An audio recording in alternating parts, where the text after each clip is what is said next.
Et ici, quand un crocodile meurt, il est enterré comme un être humain.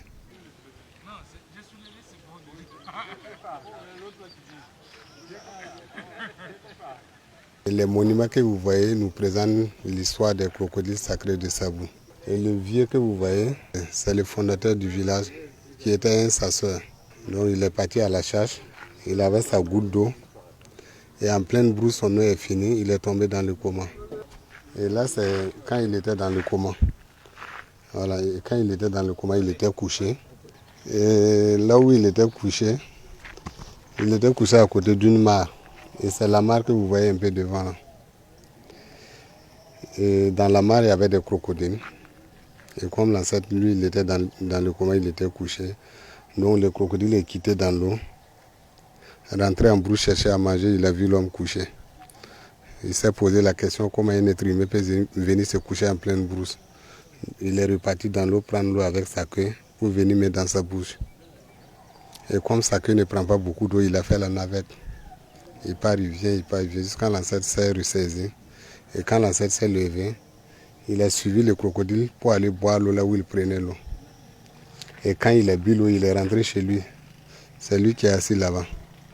Et quand il est rentré chez lui, il a réuni tous ses vieux pour les expliquer l'histoire, ce qui s'est passé entre lui et le crocodile.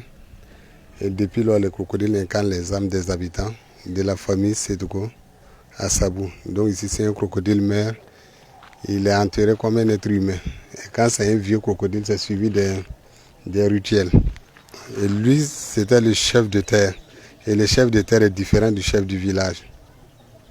Et le chef de terre, quand il a raconté à ses vieux, il a envoyé un de ses vieux d'aller expliquer au chef du village qui est assis là-bas. Et c'est le chef du village qui est assis là-bas. Et le chef du village s'appelait Naba Yemne. Yemne, c'est hippopotame à Moré. Et c'est ce vieux qui est venu expliquer au chef du village l'histoire, ce qui s'est passé.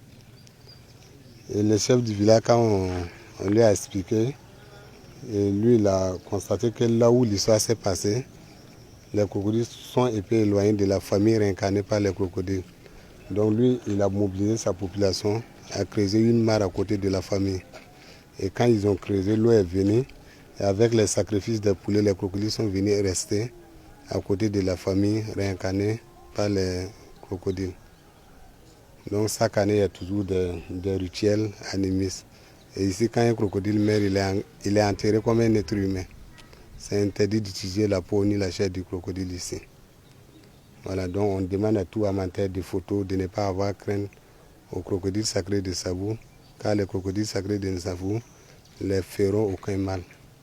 Voilà, ils préfèrent protéger que de faire du mal aux humains. Attention, regarde, tu vas y venir. Les crocodiles qu'on voit à côté de nous, c'est les plus vieux. On les voit rarement, il peut faire 2 semaines sans qu'on les voit. Et voilà, aujourd'hui, il est sorti. On peut monter sur lui, le toucher, attraper la queue. Parce que c'est des bêtes qui protègent. Ici, c'est un crocodile, mais il y a un de la famille réincarnée par les crocodiles qui doit mourir.